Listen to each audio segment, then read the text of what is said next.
Hai guys, kembali lagi ke channel kita Cilawat dan kali ini Cilawat Podcast edisi keberapa nggak tahu, cuman kali ini ngomongin MU, Manchester United, bukan Madura United. Nah, ini tentang MU, overall gimana musim ini kita ngomongin ya. Bukan musim ini, musim lalu sekarang sih udah ya. Yang musim 2020-2021 ya tentang ya overallnya aja performanya gimana. Habis itu kita bakal ngomongin siapa pemain terbaik, siapa yang ekspektasi musim depan, siapa yang kita mau datengin musim depan, atau bahkan sekaligus ya nanti lah abis ini mungkin ada ngomongin tentang pelatih juga deh kakak pasti. Jadi langsung tanya pertama, gimana MU musim ini, Musim musim ini lalu. musim ya musim Ya udah musim lalu. 2020 2021 ya. Mm-mm. Kalau gue sih ngelihatnya agak agak mix sih, kayak kita nggak expect MU ada di posisi 2. Walaupun yang lain pada berantakan ya, Liverpool berantakan, Chelsea juga ya berantakan awalnya ya, belakangan baru ngejar. Intinya nggak expect lah MU ada di posisi 2. Tapi ya itu good, itu ada perkembangan dari situ, ada progres di situ. Nah cuma yang kita harapin sebenarnya MU ada piala-piala kecil, tapi sayangnya nggak dapat sama sekali. Kayak FA Cup atau Piala Liga ya. Piala Liga sebenarnya gue nggak begitu ngarep sih. Atau sebenarnya kayak UEL itu juga kita nggak fair ngenilai buat dapat UEL, karena yang kita expect awal sebenarnya MU itu paling lolos dari grup Champions, tapi kalah di babak knockout sebenarnya. Jadi kalau kita dapat UEL itu ya happy, tapi ya udahlah gitu. Nggak dapat juga ya udahlah, karena sebenarnya juga kita pasti akan Udah lolos Liga ya Champion. lolos Liga Champions, dan kita akan lolos ke babak knockout, tapi nggak bakalan kemana-mana juga gitu. Paling satu babak atau 2 babak udah keluar. Itu sih. Ya sama ya, cuman kalau ngomongin tentang mix, kapan sih terakhir kali musim MU nggak mix yang happy doang selain zamannya Ferguson. Enggak. Setelah zamannya Ferguson yang nggak mix itu paling cuman Moyes musim pertama. Moyes musim pertama karena itu bener-bener down semua. Terus yang zamannya Van Gaal terakhir. Tapi itu menang FA Cup. FA Cup sih. Itu masih menang FA Cup. Okay. Yang pertama kan dia lolos Liga Champions. Ya. Mau yang pertama menang 2 ya, League Cup sama UEL. Europa. Nah yang musim kedua kan peringkat 2 tapi nggak menang apa-apa. Musim ketiga berantakan. Ya paling musim itu agak down, tapi ya karena kita nggak lolos Liga Champion juga nggak salah, sama Ole nggak salah itu peringkat 5. Nah habis itu sama Ole. Musim lalu peringkat 4, musim lalu peringkat 3. Oh ya, musim lalu peringkat 3. Di laga terakhir lawan Leicester menang, bikin peringkat 3. Ya. Jadi ya kalau mau ditanya apa yang tahu nih udah biasa sih. Cuman ya sayangnya nggak menang title. Karena mestinya mau gimana ya ngomongnya ya, dibilang nggak hoki mungkin kan, tapi ya itu kasih lihat juga sih gimana squad MU nggak cukup buat, maksudnya sebenarnya gue setuju nggak setuju sih untuk masalah squad MU nggak cukup itu, karena kalau kita lihat dari lawan terakhir mereka kan Villarreal. Iya. Villarreal juga bukan punya squad yang cukup juga sebenarnya. Jadi setuju nggak setuju sih, memang kita kan MU boleh dikritik gitu. Kok lu nggak masukin pergantian sampai menit 99 apa 100 gitu pertama kali ganti. Tapi ya lu lihat bangku cadangan lu mau ganti siapa memang. Ya makanya itu squadnya nggak cukup dalam. Nah tapi juga kalau kita bandingin sama Villarrealnya juga pas kita lihat juga pemainnya yang paling top ya Moreno, siapa, Gerard Moreno, Pau Torres juga, Raul Albiol. Sisanya kan panti jompo semua kan, Raul Albiol, terus kayak siapa tuh Carlos Bacca, Parejo sih belum terlalu tua sih. Parejo juga Parejo kayak 29 ya 30. Ya, Parejo tapi musim sebelum ini ya, musim sebelum yang dia di Villarreal kan di Valencia ya kalau nggak salah ya. Di Valencia tuh dia main bagus tuh musim itu. Memang dia pemain bagus. Ya tapi dia juga ada pemain 18 tahun nih, si siapa, jadi penyerang yang siapa, Javi siapa itu bukannya jadi penyerang ya? Iya yang sayapnya lupa Pino. Nah ya Ya, tapi setidaknya kalau Villarreal karena timnya mereka cukup balance, cadangannya masuk bisa gantiin mereka. Ya, Cadangannya masih ada Alcacer tuh. Ya, Alcacer. Paco Alcacer. MU pasti cadangan. Pasti siapa? Daniel James. Mau masukin juga kayak dimasukin sih. Ya emang dimasukin karena emang udah nggak ada saking udah nggak ada option ya. Ya, ada option Van de Beek, cuman Van de Beek itu posisinya si Bruno nggak make sense kalau diganti. Ya, tapi ya itu kasih lihat squad kedalaman. Maksudnya kok coba kita bandingin sama Chelsea dan City. Coba kalau kita lihat Chelsea kita lihat agak susah lah. Di finalnya mereka, lihat bangku cadangannya, pas lihat gile. Iya. Chelsea Tammy Abraham aja nggak bisa masuk squadnya. Ya. Squad itu aja dia nggak bisa masuk. Kalau dia udah pasti masuk pertama kali dia main. Ya kalau di yang Europa League cadangan, kalaupun dia cadangan, dia pasti Tammy Abraham sih kalau di MU pasti jadi cadangan juga. Iya dia jadi cadangan, tapi dia bisa masuk. Tapi dia pasti pemain pertama ya, kalau ada pergantian pemain dia pasti dimasukin. Di Chelsea dia main aja kagak. Iya. Masuk bangku cadangan aja enggak. Ya itu agak ini sih. Kita nggak usah ngomongin City lah ya. Ya, kalau City nggak usah lah. Kita nggak usah ngomongin City. City bisa bikin dua tim yang sama, hampir sama lah kuatnya lah, nggak beda-beda jauh. Ya. Kita nggak usah ngomongin lagi. Tapi City tuh kalau kita lihat beberapa pertandingan terakhir mereka pakai pemain cadangan tuh juga berantakan sih sebenarnya. Yang bagus kalau di pemain cadangan kan cuma si itu yang kadang-kadang ngelihat ada sinarnya tuh kayak siapa namanya Ferran Torres. Ya pertanyaan sekarang gini, dia squad cadangannya itu Foden cadangan atau inti? Foden inti. Sterling inti atau cadangan? Sterling udah cadangan. Nah, Sterling udah cadangan. Cadangannya Sterling. Iya. Memang. Itu memang nggak bisa nggak bisa dipungkiri lah kalau urusannya kalau City mah udah nggak bisa dibandingin kalau City timnya. Terus Mahrez cadangan atau inti? Mahrez inti. Nah kalau Mahrez inti, Foden inti. Ya. Tengahnya intinya siapa? Gundogan KDB Gundogan sama Bernardo sama si satu lagi si. Itu final. Tapi final itu dia si Guardiola definitely dia salah, dia mesti mainin gelandang. Ya, dia nggak mainin Rodri atau Fernandinho. Dia mesti mainin gelandang bertahan. Iya. Itu salah mutlak. Iya. Tapi udah itu nggak ngomongin City. Ini ngomongin MU ya, itu MU kita lihat Fred McTominay kita perbandingannya di MU. Fred itu sebenarnya gua sempat ada optimis dia di musim sebelumnya itu mainnya cukup stabil. Di musim ini kelihatan banget itu hancur-hancuran sumpah Fred itu. Kayak gimana ya ngomongnya? Kita itu saking ini tengahnya gelandang bertahan itu saking jeleknya sampai musim mainin 2 gelandang bertahan. Di saat tim lain maininnya 1. Kante sendiri aja deh. Gila, Kante itu. Ini masalahnya Fred sama McTominay kita combine kemampuannya juga nggak sampai sekante. Iya. Setuju sih. Saking jeleknya di tengahnya MU, sampai kita mesti mainin 2 gelandang bertahan. Dan itu pun tetap jelek.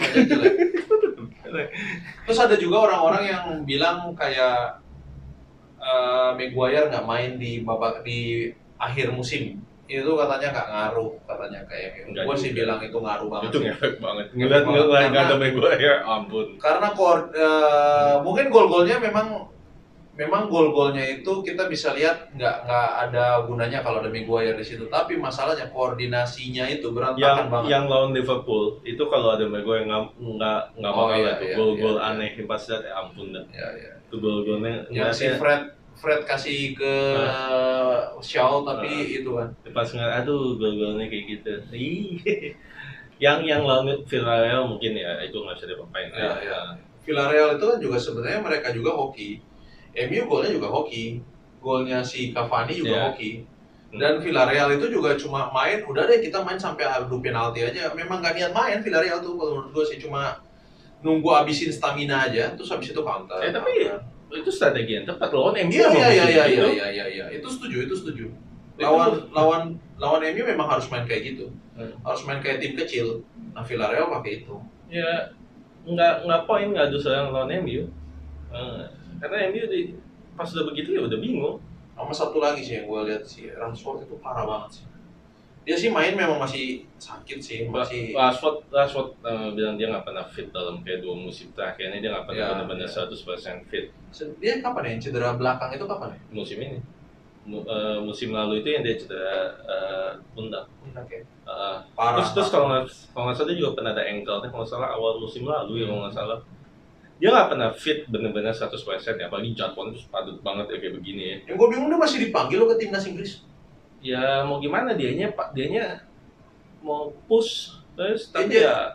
Tapi kita bisa lihat kan permainan dia itu udah habis-habisan. Maksudnya Tapi malah Rashford yang dipakai di timnas Inggris, Greenwood dibuang. Oh, Greenwood juga katanya ada cedera juga. Oh, Greenwood ada cedera. Soalnya gue ngerasa belakangan Greenwood tuh lebih efektif dimainin daripada Rashford.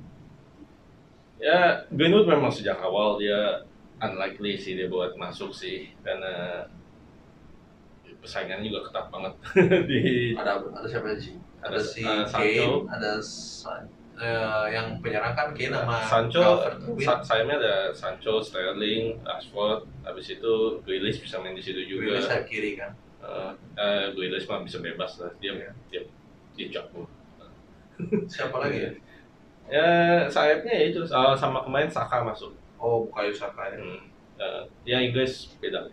Tapi itu nanti lah, itu mungkin kita bisa bikin video prediksi Euro lah itu nanti. Nah ya, jadi kalau mau tanya overall MU musim ini dari 10 nilainya berapa? 7. Ya sama 7.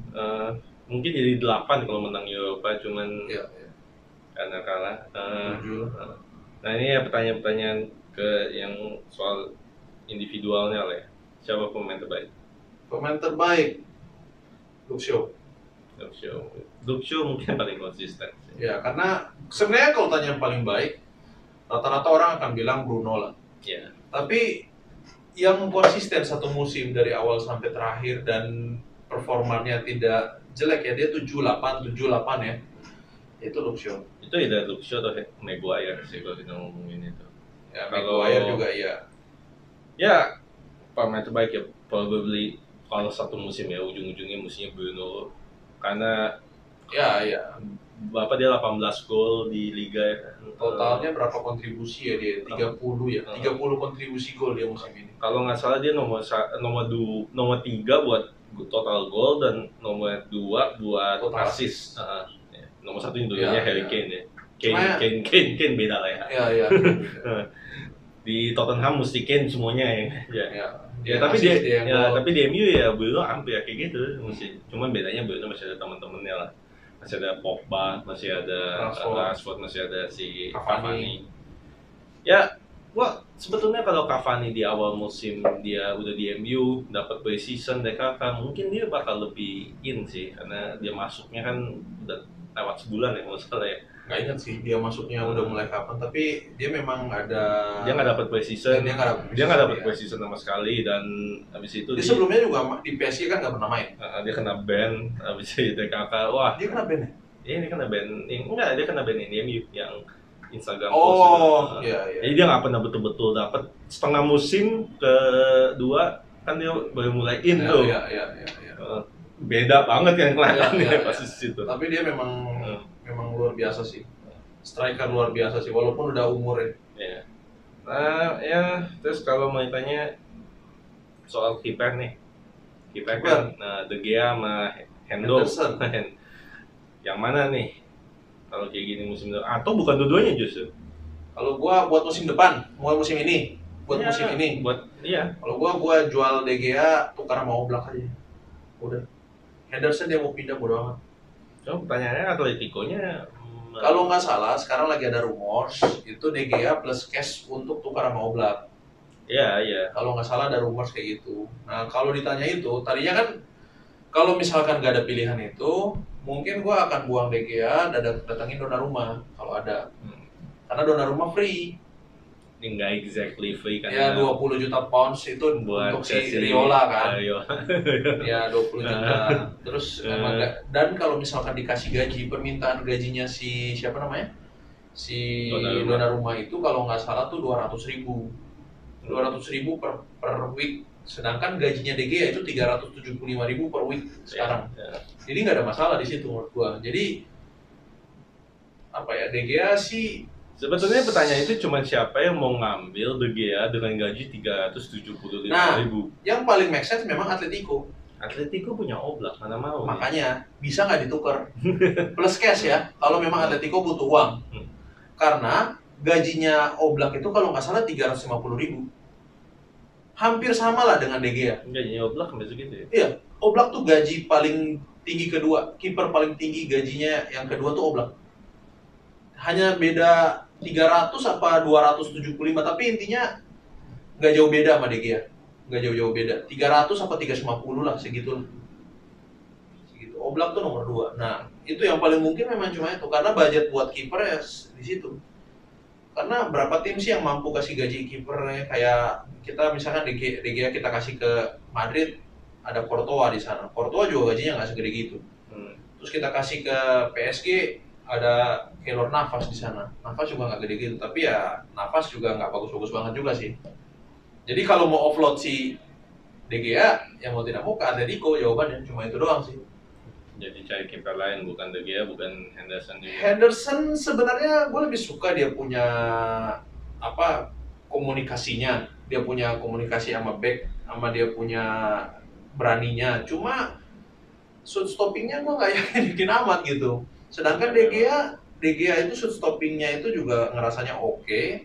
Tapi masanya suka bikin blunder yang aneh-aneh De Gea itu, sama dia punya distribusi yang parah banget sih De Gea itu sih. Ya memang makanya itu yang gue nggak yakin Atletico mau, karena Atletico kan bukan exact kan. Pas ngelihat ya. Tapi fair-fairan ya, Oblak juga bukan kiper yang distribusinya oke. Oblak juga bukan kiper yang distribusinya oke. Cuma at least Oblak jauh lebih stabil dari De Gea sekarang. Oh itu pasti. Itu masalahnya sih di situ. Ya, tadi ada tambahan. Henderson katanya mau pindah ya kalau misalkan nggak dapat first team ya. Ya siapa yang nggak mau pindah? Ya. Dia cukup bagus. Dia cukup bagus memang. Cuma ya kalau dapat Oblak kan 28 ya. Oblak 28 atau in case dapat Donnarumma. Tapi kalau Donnarumma memang yang problem mau offload si De Gea-nya gitu. Tapi Henderson untuk jadi kiper kedua juga terlalu bagus. Ya kalau memang dia mau pindah ya udah lah, di cashin aja, dijadiin pemain lain. Ya kalau gue pribadi sih kiper bukan problem MU paling ini. Jadi kayaknya Henderson nggak ada masalah lah, dia dikasih satu musim kesempatan coba full, masih oke aja lah. Dan ya itu gue nggak tahu apakah mereka masa depan buat MU atau nggak yakin, tapi why not coba Henderson satu musim. Dan dia bukannya ya gimana ngomongnya, dia bukannya dia nggak, dia kadang masih bisa kelihatan main bagus. Oh, De Gea tuh kalau lagi main bagus luar biasa loh. Dan luar biasa loh kalau lagi main bagus. Cuman ya tahu sih persepsi ke De Gea itu jadi tambah jelek banget karena di final dia nggak nge-save satupun juga penalti. Nggak ada yang deket lagi, ada satu doang yang deket. Ada dua kalau nggak salah, kedua. Itu yang dia maybe tapi jadi saya dan dia juga miss penalti, jadi yang kayak kesannya dia tuh villainnya, padahal ya kita kan nggak mungkin expect ya dia miss penalti, gue nggak ada masalah ya, gue nggak expect dia di situ, itu bukan jobnya dia. Cuman yang 11 penalti dia nggak ada yang nge-save ataupun, nah itu gue masalah. Cuman itu gue tahu dia bukan kira jago dalam hal itu. Jadi ya tapi apa ya, gue ngerasa kayak kalau sekarang De Gea ya, sekarang kalau ada De Gea yang di belakang back sekarang ya posisinya, gue kalau nonton itu begitu lawan mulai nyerang, gue udah mulai kayak oh no, wah jebol nih, udah kayak gitu, feelingnya tuh udah kayak gitu. Nggak kayak dulu kayak Van der Sar gitu loh. Kalau zaman Van der Sar tuh kalau lawan nyerang kayak ya udah gitu. Tapi kalau zaman De Gea juga kalau kita udah one on one, ya udah kita udah anggap udah selesai aja, kecuali kayak Fernando Torres aja tuh yang ngaco tuh, Fernando Torres. Tapi kalau misalkan Werner gitulah yang model striker yang aneh kayak gitu. Tapi kalau misalkan kayak Van der Sar tuh kayak zaman dulu kalau udah one on one pun kita masih ada harapan gitu.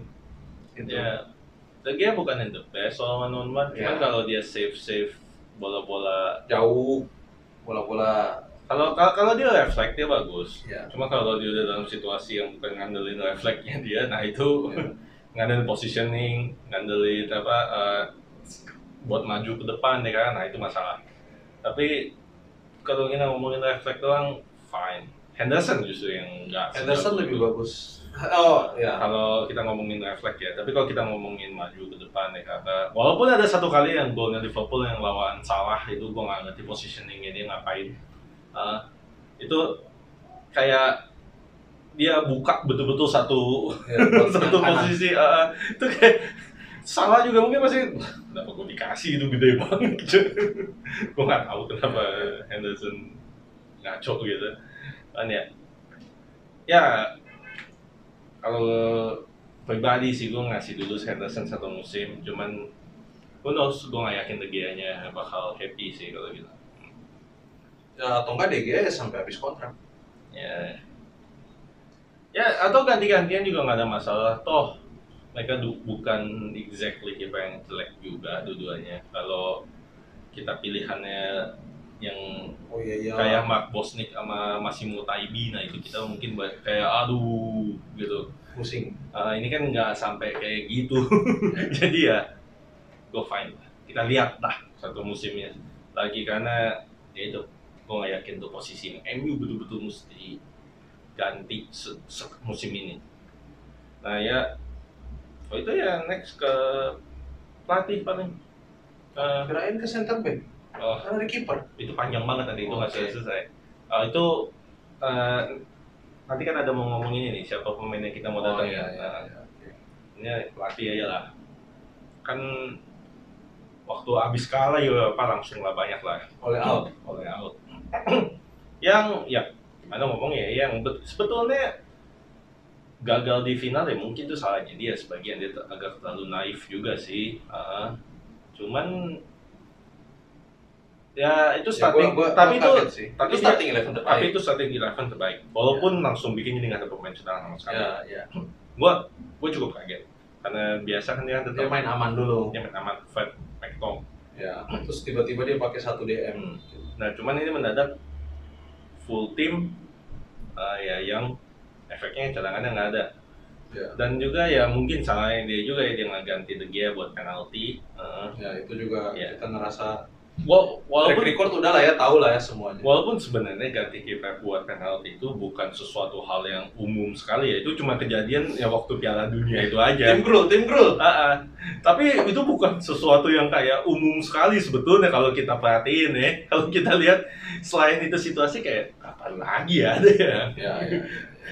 Biasanya sih ya kiper main pertandingan ya dia juga yang penalti. Spanyol juga bukan pernah kayak gitu nggak sih Spanyol? Seingat gue cuma sekali, yang itu aja, itu pun yang next penalti selanjutnya tetap si Cilesen nggak diganti sama tim Krul dan Belanda kalah itu penalti itu. Karena Van Gaal gitu ya. Van Gaal dan dia tadinya pengen ganti, cuman substitutionnya udah habis gitu. Dia nggak pakai substitution ke waktu itu baru 3 kan nggak salah. Ya cuma waktu itu perpanjangan waktu nggak dapat kan masalah waktu zaman itu belum cuma 3. Jadi ya dia nggak ganti.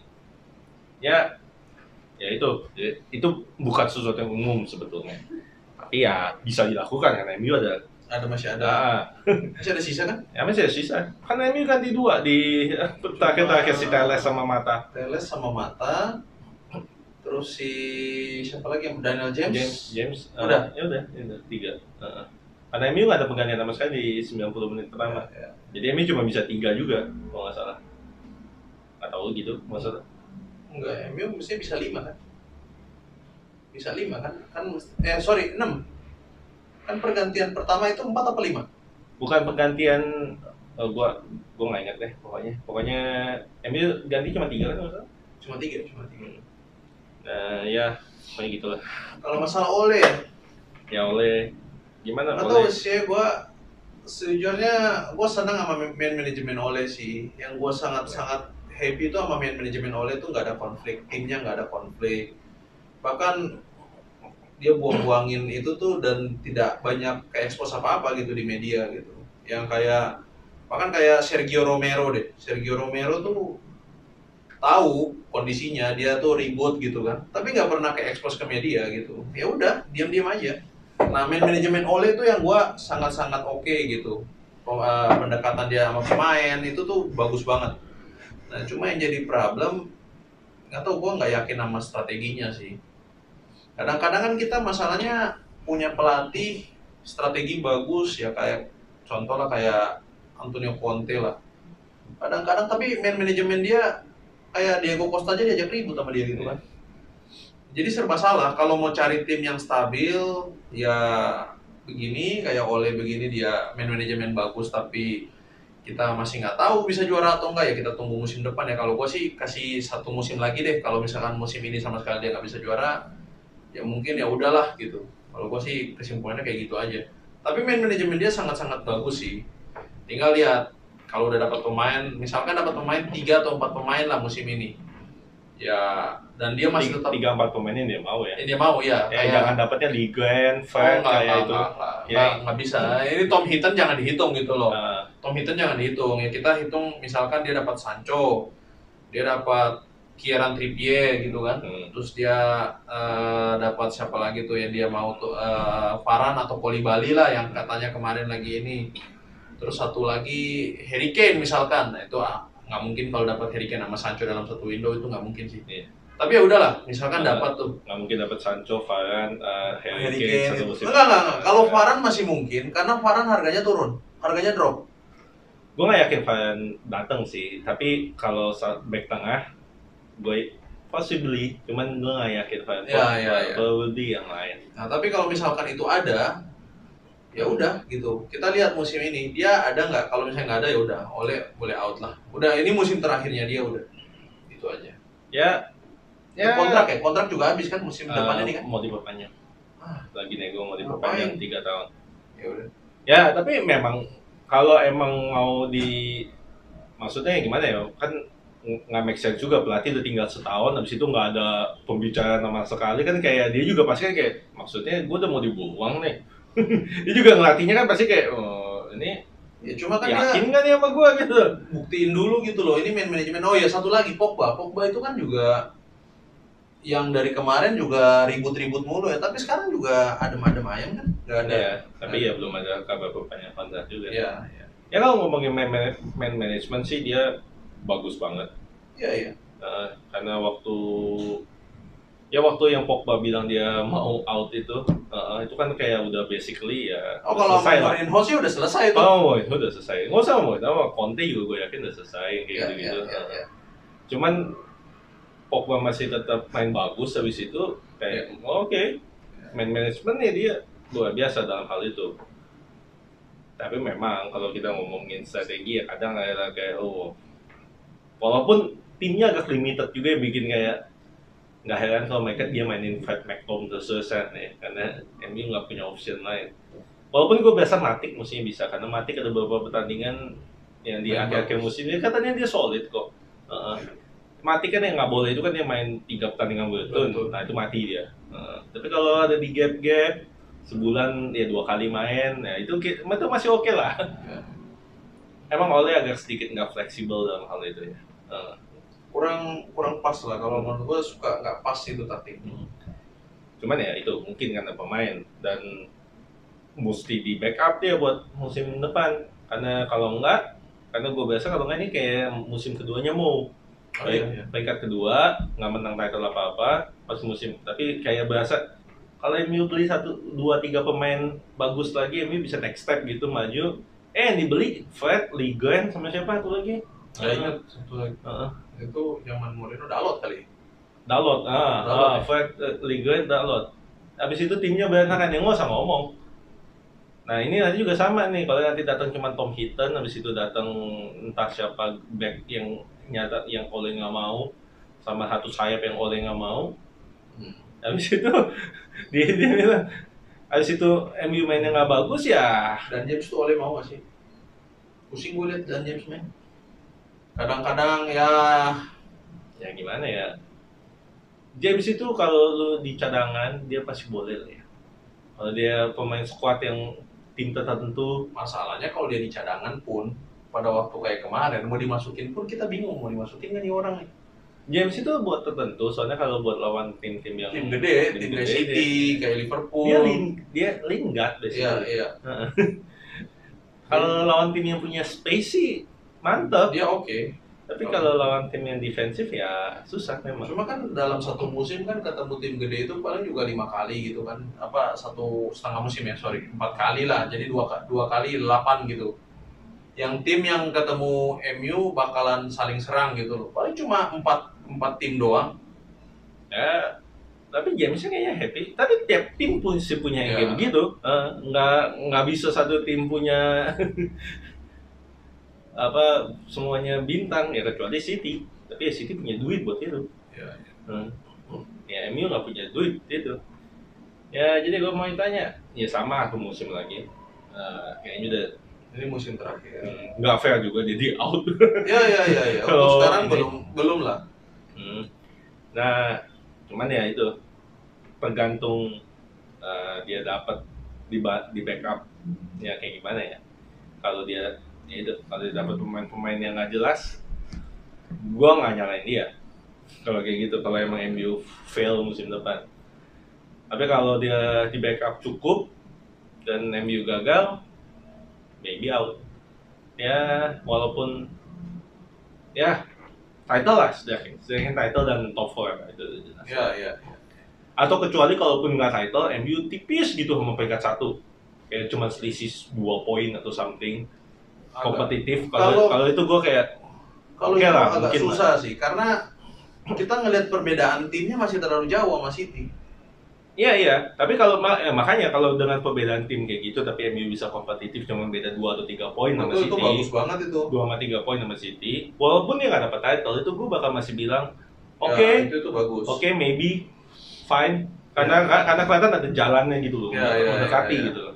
Tapi kalau emang Progress. selisihnya masih 15 poin atau 16 poin terus nggak dapat title sama sekali. Kalau itu mungkin oke lah, itu kayaknya udah out lah. Tapi kalau selisih 2-3 poin, ya why not? Walaupun nggak dapat title. Kalau dia dapat title ya udah sih. Cuman kalau tanya nih, kalau selisihnya tetap 15 poinan tapi dapat menang League Cup gimana?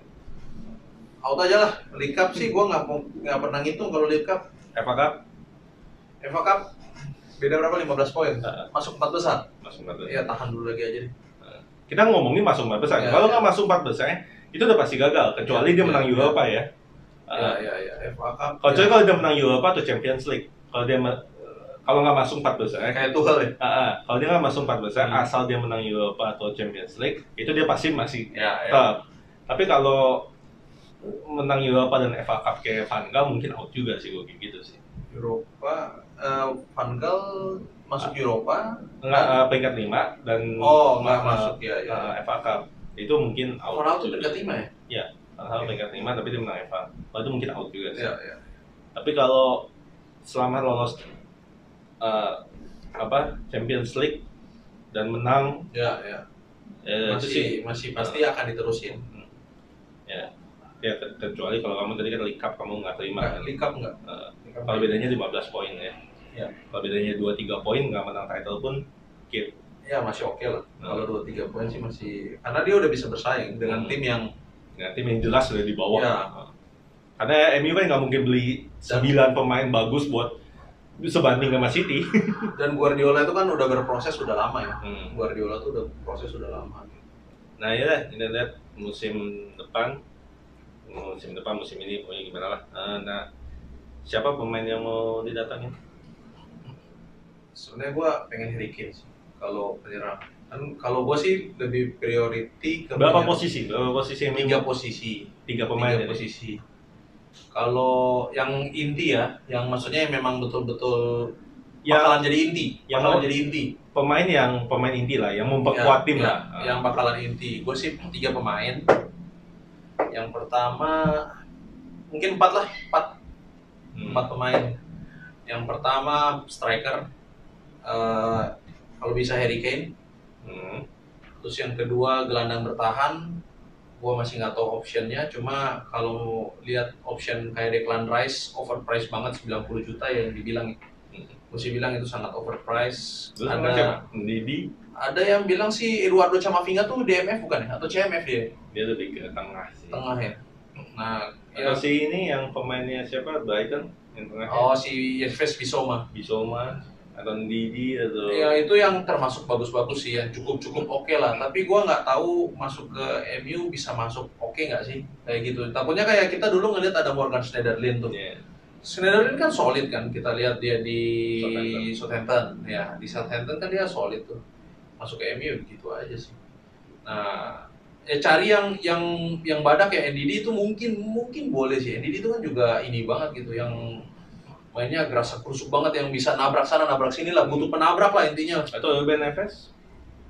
Ruben Neves lebih oke, tapi itu lebih kayak buat gantiin Matic nggak sih Ruben Neves tuh? Ya maybe, Iya. tapi ya di gelandang bertahan juga. Iya, Ruben Neves. Neves. Soalnya kan Wolves kan katanya bakal jual Ya. banyak ini. Terus sama back tengah, gua nggak tahu ada 3 calon sih yang dibilang-bilang ini. Ada Rafael Varane, ada sebenarnya ada 5 sih calonnya yang dibilang-bilang, cuma nggak tahu. Ada Varane, ada Jules Kounde, ada si Pau Torres, ada Koulibaly, sama satu lagi ada Sven Botman. Ya, Bosman. Ya, kalau dari style sebenarnya gua pengen coba Sven Botman sih.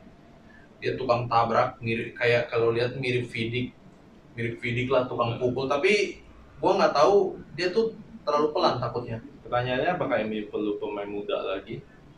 Sven Botman kan nggak muda-muda banget, dua-dua ya. Iya, dia itu masih muda buat back. Ya. Karena sekarang kan ya itu Wah, ini pertanyaannya. the love MU udah berapa? 4 tahun nggak dapat title? ya kalau gitu ya udah memang mau langsung matang, mending sekalian ambil Varane atau Koulibaly udah itu aja udah, tinggal Varane atau Koulibaly. Kalau disuruh pilih Varane atau Koulibaly,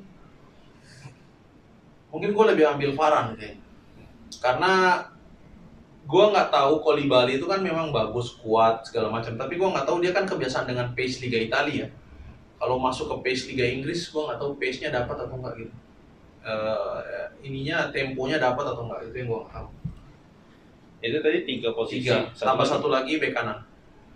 Gue udah malas kalau ngelihat Aaron Wan-Bissaka dikasih bola free nggak dijaga, karena dia tahu udah nggak bisa ngapa-ngapain tuh orang. Ya kalau boleh datengin cari yang murah-murah aja. Katanya sih yang murah tuh si Kieran Trippier itu boleh lah. Dia bisa crossing, defense-nya sebenarnya kan ada Dalot ya, kita punya Dalot, cuma yang jadi problem kan Dalot itu defense-nya berantakan banget ya kayaknya. Ya, jadi mungkin Kieran Trippier boleh lah. Udah itu aja sih kalau gue sih, kalau yang harus ya, yang wajib.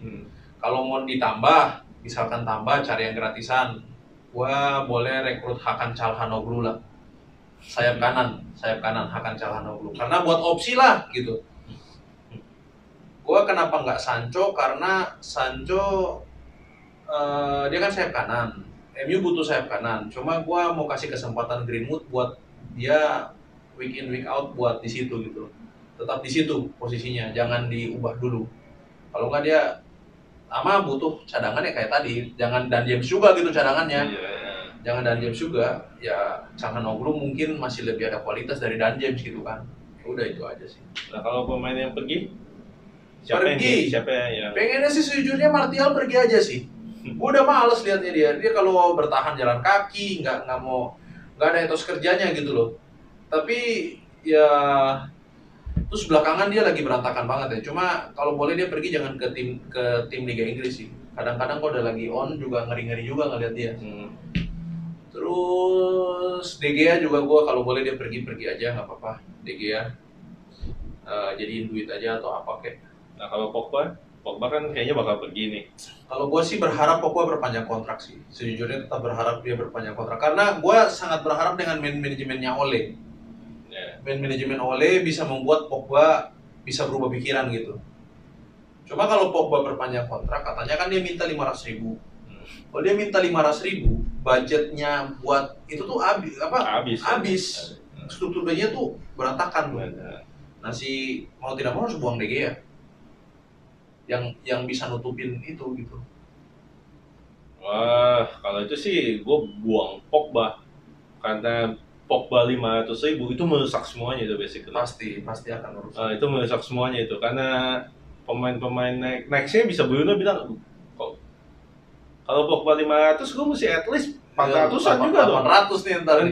At least dia mesti 400 something. Habis itu yang pemain Rashford bilang, kayaknya gue juga mesti 400 something juga nih. Cuma yang jadi problem itu merusak semua. Kalau itu gue buang Pogba langsung, definitely. Ya. Cuma karena itu nanti kasus Sanchez. Ya, Sanchez 500.000 ya. Itu kasus Sanchez nanti. Kasus Alexis nanti itu langsung bikin berantakan semua gaji. Abis itu bingung. Ya mau gue gimanain ya? Mau dibuang susah, nggak ada yang mau. Ya. Tapi MU mau ganti siapa ya kalau Pogba nggak ada? Itu juga salah satu yang ini juga sih. Ya kalau gue sih Pogba pasti pergi, jadi makanya gelandang tengahnya ya dua, satu gelandang tahan atau gelandang tengah itu definitely. Habis itu sayap kanan satu. Siapa sayap kanan? Sayap kanan sih kalau bisa Sancho. Oke. Striker nggak ya berarti ya? Striker gue biasa masih cukup yang sekarang. Harry Kane yang kemahalan 100. Tottenham minta 150. 120 kan? Oh, saya 150 tanya. 150, kalau 150 kemahalan. Mau 120 aja yang kemahalan buat striker 28 tahun. 28 deh? Iya, 28. 27, 28. Kayaknya ini tahun 92 deh maksudnya. Ya, 28. Nah, nggak make sense buat harga segitu. Apalagi kalau katanya Haaland available musim depan. Nggak make sense. Kayaknya mau diambil Sancho dulu ya. Ya itu juga oke-oke aja, karena ada Cavani. Cuma yang gua khawatir kalau Cavani udah nggak ada, bingung tuh. Atau nggak cari satu pemain yang ini loh kayak Vela ini. Yang atau Giroud gitu. Cuman ya itu, gue sih satu sayap kanan kalau bisa Sancho. Gelandang tengah gue masih belum tahu siapa, cuman gelandang bertahan kalau bisa Declan Rice. Walaupun kalau nggak dia ya Bissouma is fine, cuman ya gue nggak yakin 100% sama dia. Kalau nggak ya Neves karena harga diskon kan, karena Wolves lagi udah mau ini. Wolves kenapa? Wolves kan pelatih hilang deh kakak ini sih, dia udah pasti bakal jual banyak sih. Bongkar ya? Kalau bisa dapat Neves 30-40, habis kalau itu Neves 30-40 sih angkut sih. Saul juga katanya mau sih, mau minta transfer Saul. Saul buat gantiin Pogba, habis itu datangin Neves, jadi tengahnya Neves, Saul, habis itu kanan datangin Sancho. Gua nggak pernah lihat Saul main sih. Dia tipikalnya kayak gimana sih? Nggak, box to box ya. Box to box. Oh, kayak McTom. Iya, tapi di upgrade lah ya. Oke. Nah, habis itu back tengahnya, nah ini yang back tengah yang ada bingung.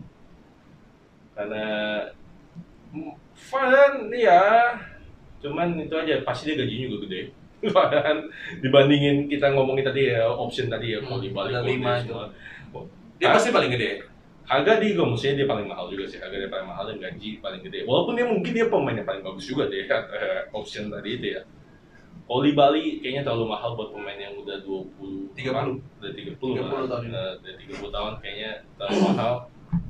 Ya, Varane make sense, tapi kalau nggak dia Koundé atau Pau Torres. Pau Torres kemarin datanya fine kok, dia bagus-bagus aja.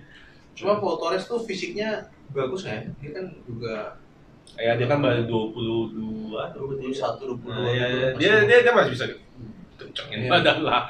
Fisik yang paling bagus dari semua Sven Botman sebenarnya. Dia masih bisa kencengin lah. Cuman atau kalau nggak Konde walaupun Konde tuh kecil sih, 178 apa berapa ya? ya? Tapi kalau badannya kuat sih nggak ada masalah. Kayak Kante ya? Gila Kante. Iya, kita kan nggak expect Kante kalau body banyak gitu loh. Iya. Maksudnya ya kalau badan, maksudnya Puyol juga nggak gede-gede banget. Cuman kan dia di Liga Spanyol, Pak. Dia di Liga Spanyol. Konde juga di Liga Spanyol dan dia. Ya. Kalau nggak salah Konde kayak salah satu yang menang header paling banyak di. Nah itu karena tim Liga Spanyol juga orangnya kan nggak gede-gede juga, nggak gede-gede banget. Kalau Liga Inggris kan dia ketemu sama si siapa namanya tuh tugasnya Maguire. Si Burnley yang punya dua, Chris Wood sama satu lagi tuh tukang pukulnya tuh si Barnes kan? Barnes juga nggak gede-gede banget sebenarnya. Barnes kan 183 harus. Barnes sama Wood kan, dia punya yang depan itu udah kayak udah kayak dua tukang pukul tuh. Ya nggak ada masalah kalau emang si Koundé-nya emang dia kuat, nggak ada masalah sebetulnya. Back kanan Nah, gue masih fine sama Wan Bisaka. Nah, itu posisi yang paling apa itu posisi yang kalau Tapi dia butuh bukan penantang sih. iya dia butuh pemain cadangan, cuman bukan posisi yang benar-benar MU mesti cari banget ya. Itu kalau ada sisa budget I guess. Tapi ini Trippier bakalan berapa ya kira-kira? kayak belasan sih musim. Murah kan, dia udah tinggal 1 tahun kontraknya. Ya, musim sih belasan. Ya Trippier juga nggak punya alasan buat pindah juga sih sebenarnya. Karena kemarin juga dibawa menang. Dan ya itu kalau mau ditanya, tapi itu tergantung Pogba pergi atau enggak ya. Kalau Pogba-nya nggak pergi ya, walaupun gua nggak happy kalau gajinya 500 ya, ya udah berarti Saul mungkin usaha. Nah, tapi kalau Pogba pergi, Saul, I guess, Ya, Saul ya kalau Pogba harus pergi ya Saul bisa. ya kita lihat aja lah.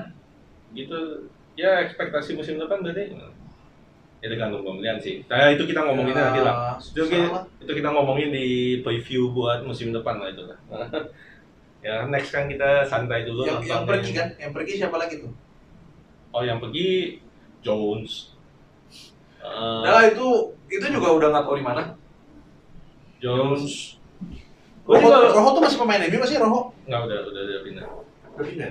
Gue sih paling pemain-pemain yang benar-benar yang udah nggak dimainin sama sekali kayak Jones, Matip, Mata yang kayak emang benar-benar udah nggak dimainin sama sekali ya.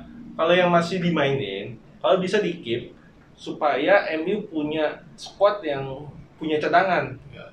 Kalau enggak, balik-baliknya musim depan kita ngomonginnya kayak musim ini lagi. 11 pemain inti habis itu pas ada cadangan, aduh. Mata katanya yang bakalan gantiin si Mejri katanya. Hannibal ya. Ya, Hannibal Mejri. Ya, pokoknya pemain-pemain tua yang emang udah nggak dimainin sama sekali. Itu boleh di out lah, Jones, Mata, Matic yang kayak gitu. Lingard, Romero, ya Lingard, yang kayak gitu-gitu lah. Tapi pemain yang kayak Martial, si siapa, Van de Beek, BKK, keep dulu lah. Keep dulu supaya MU punya cadangan.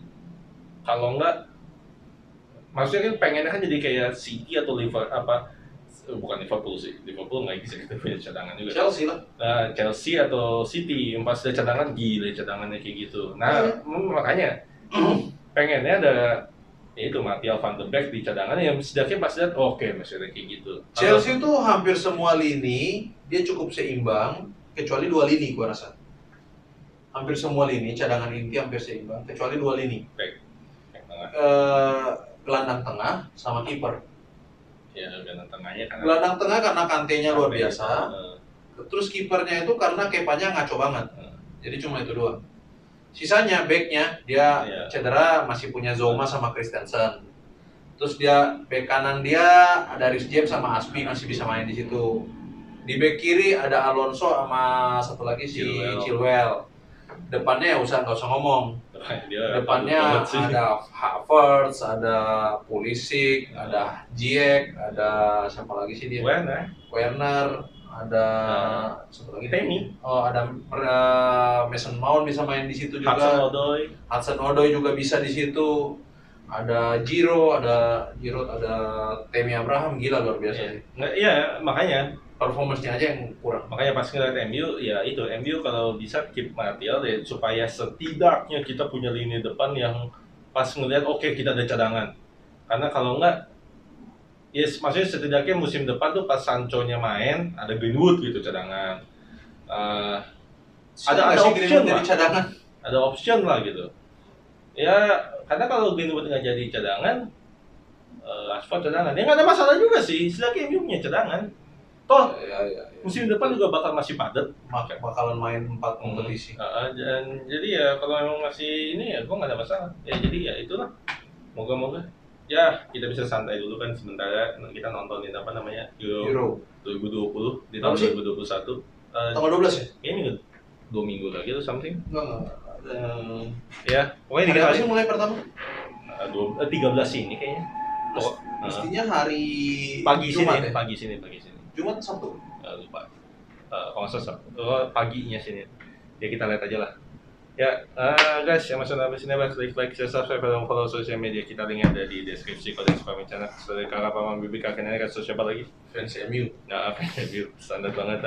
Ya nanti kita bakal bikin video ngelihat prediksi kita yang tahun lalu, yang musim lalu, seberapa bagusnya. Cenayang ya, Cenayang. Nah, di situ kita juga mungkin bakal ngomongin Europe, reviewnya mungkin. Ya, lihat aja lah. Thank you guys for watching. See you again.